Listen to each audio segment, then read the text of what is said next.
Assalamualaikum warahmatullahi wabarakatuh. Bismillah, walhamdulillah, wassalatu wassalamu ala rasulillah, amma ba'd.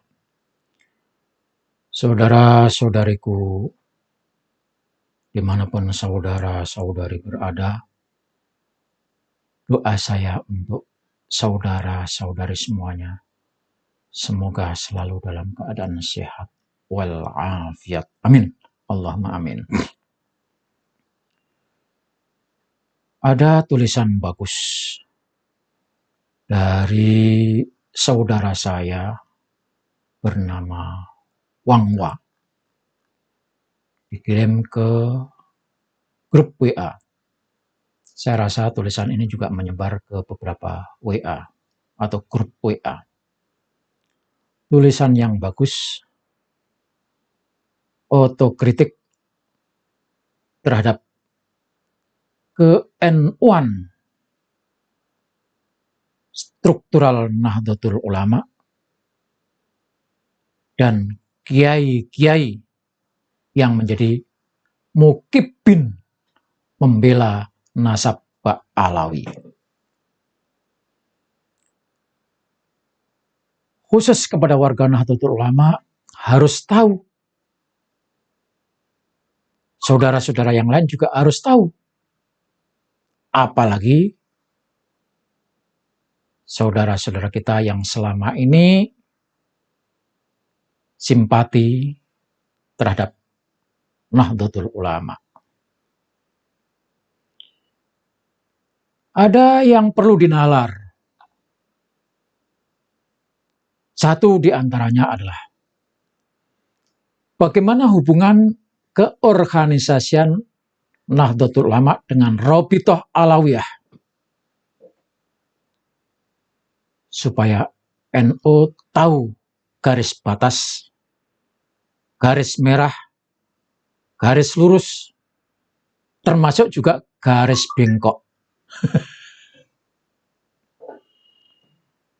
Banyak warga Nahdlatul Ulama yang kurang memahami sejarah berdirinya Nahdlatul Ulama dan peristiwa-peristiwa yang menyertai dan melatar belakanginya, termasuk struktural NU.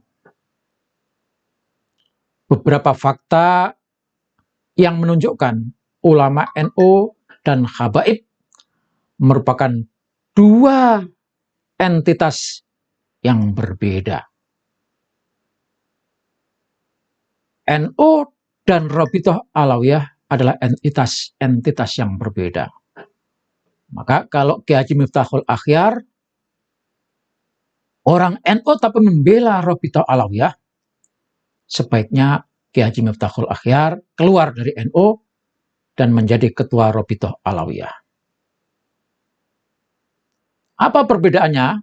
Satu, NU berdiri tahun 1926 dan Rabithah Alawiyah berdiri tahun 1928.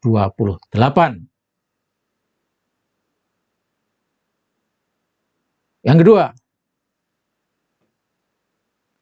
NU didirikan untuk memberikan wadah organisasi kaum tradisionalis yang tidak sejalan dengan organisasi lainnya.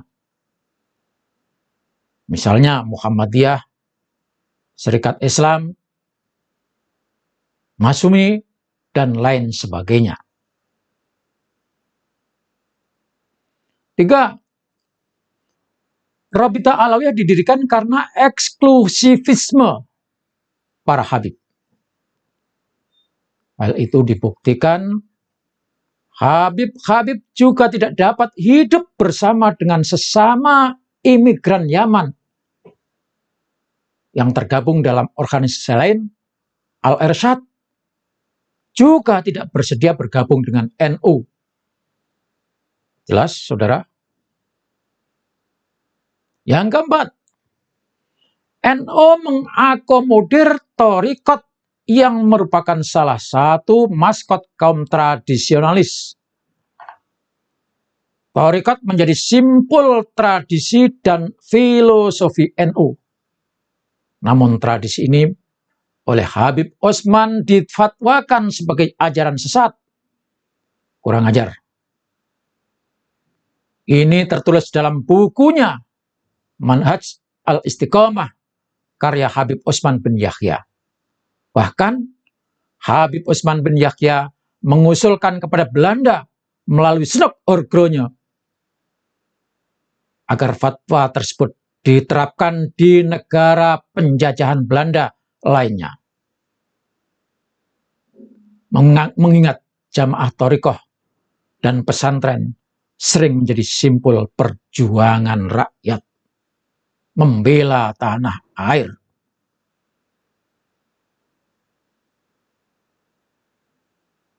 Nalar berikutnya, kaum Nahdien, NU struktural, dan mukibin-mukibin yang membela Habib. Ada nalar bahwa Kiai Haji Hasyim Asy'ari bersama 24 ulama membatalkan nasab habaib. Coba saudara nalar. Nasab habaib pernah dibatalkan oleh Kiai Haji Hasyim Asy'ari sebagaimana terekam pada majalah At-Tabib edisi ke-15 bulan September 1932. Pembatalan ini bukanlah lahir dari hampaan, dari ruang kosong ke hampaan, apalagi kesia-siaan. No, namun sebaliknya merupakan salah satu perjuangan Kiai Haji Hasyim Asy'ari. Tampaknya akibat terdesak oleh waktu sehingga beliau hanya mampu melibatkan 24 ulama saja yang terdekat yang ada di Jawa Timur. Dengan adanya fatwa awal ini, bagi struktural NU maupun Kiai NU yang membela para Habib, apabila benar-benar mengikuti Kiai Haji Hasyim Asy'ari, jika hendak berbeda atau menyelisihi fatwa Kiai Haji Hasyim Asy'ari, haruslah diawali dengan Bahsul Masail apabila kehendak lembaga atau secara personal memberikan istidlal dan hujah sebagai antitesis untuk menggugurkan atau disandingkan dengan fatwa Kiai Haji Hasyim Asy'ari. Saya garis bawahi, kalau pengurus-pengurus NU membaca apa yang difatwakan oleh Kiai Haji Hasyim Asy'ari bersama 24 ulama tadi, mestinya PBNU saat ini melakukan Bahsul Masail untuk menguatkan apa yang menjadi fatwa Kiai Haji Hasyim Asy'ari bersama 24 ulama tersebut. Mari kita lihat fakta dan kronologi yang melatar belakangi munculnya fatwa Kiai Haji Hasyim Asy'ari atas tidak mengakuinya Habib sebagai keturunan Rasulullah. 1.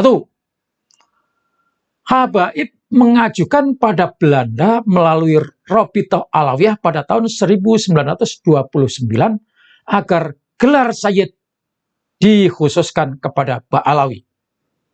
Luar biasa jahatnya keinginannya para Ba'alawi Habib itu. Yang kedua, tahun 1932, Habaib mendesak Belanda kesekian kalinya agar Belanda segera mengeluarkan aturan tersebut. Ini merupakan permohonan ketiga. Demi mendorong permintaan itu, Habib Osman bin Yahya Mufti Betawi juga melayangkan surat kepada Snok Orgronya Dan itu adalah permohonan yang keempat.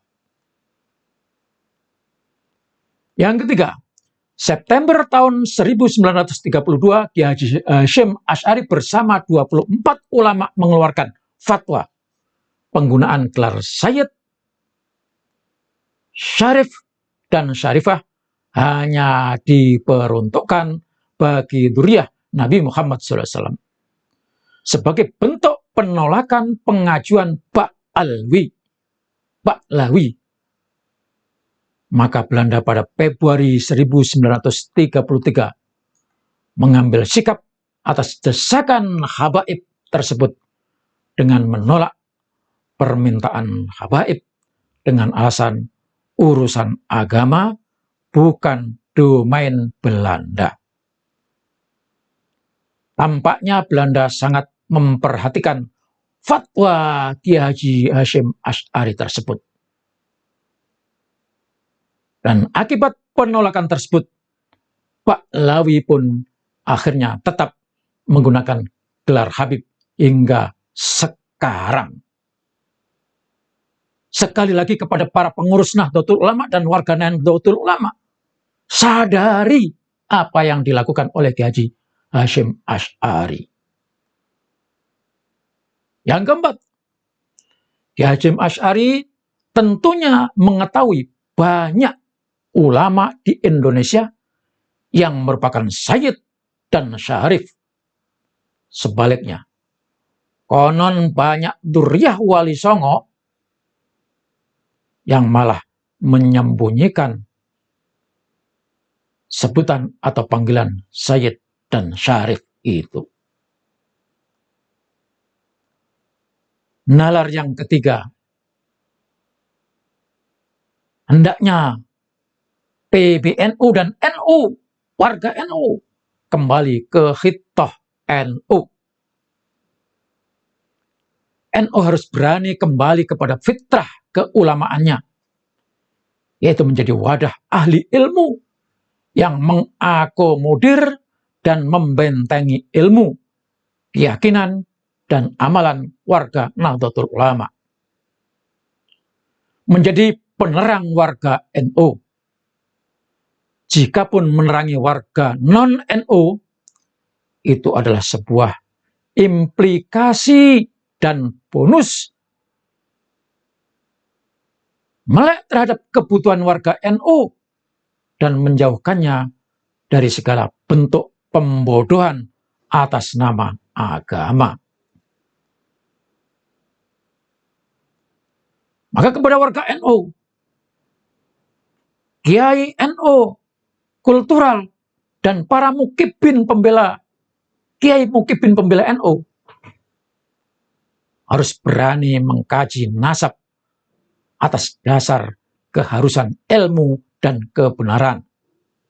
Yang kedua, berani mengkaji khurafat Ba'lawi, mengkaji dengan serius ajaran-ajaran khurafat yang diajarkan oleh Ba'lawi kepada warga NU, demi melindungi warga NU yang dimanfaatkan oleh para habib, dan demi melindungi marwah fatwa yang diamanatkan oleh Kiai Haji Hasyim Asy'ari kepada Nahdlatul Ulama. 3. Bahwa pada dasarnya NU adalah sebuah paguyuban, dan struktural itu bukan otoritas dan penafsir tunggal. Jadi NU struktural, pengurusnya itu bukanlah orang yang mempunyai otoritas dan penafsiran tunggal ketika warganya menolak Habib sebagai keturunan Rasulullah, lalu pengurus NU-nya menafsirkan tunggal berdasarkan husnudzon, maka hal yang demikian sangat bertentangan dengan kehendak pendiri NU, yakni Kiai Haji Hasyim Asy'ari. Maka NU harus berani menghormati kajian yang telah banyak dilakukan oleh ilmuwan NU, generasi mudanya. Jika NU Kesulitan mengakui keulamaan generasi muda, seperti kepakaran Kiai Haji Imaduddin, Kiai Haji Ikhya, Kiai Haji Ghalib, Gus Aziz Jazuli, Hasan Syarif, dan sebagainya. Yang nyata-nyata ke-NU-nya tidak perlu dipertanyakan daripada Habib-Habib yang nyata-nyata anggota atau marga Pahlawi itu dan sama sekali tidak punya kontribusi terhadap NU. Yang keempat, NU harus menerima kenyataan dan memiliki marwah terhadap ke-NU-an bahwa penggiringan visi kiblat dari kebijakan lokal Syekh Abdul Qadir Wali Songo Ulama, Ketarim, Fakih Muqaddam, Umroh, Karomah-Karomahan dan sebagainya itu ada. NU tidak boleh menutup mata, tidak boleh menutup telinga bahwa warga NU sudah terlalu banyak terkena doktrin, tertipu oleh para Habib. Pendiskreditan kepada ulama oleh Habib itu nyata. Penghinaan para Habib kepada ulama-ulama NU itu ada. Bahkan Gus Dur dihina-hina itu nyata. Maka di mana posisi pengurus besar Nahdlatul Ulama? Yang keempat, NU harus menerima kenyataan dan memiliki marwah itu. Kemudian yang terakhir, siap melakukan otokritik baik kepada lembaga NU, generasi NU, maupun apa yang selama ini sudah dilakukan NU. Semoga ini bisa dipahami, dan kalau sudah dipahami, segera dilakukan perubahan. Allah Subhanahu wa Ta'ala insya Allah akan menunjukkan jalan yang benar kalau ada niat, ada kemauan pengurus besar Nahdlatul Ulama untuk mengayomi warganya.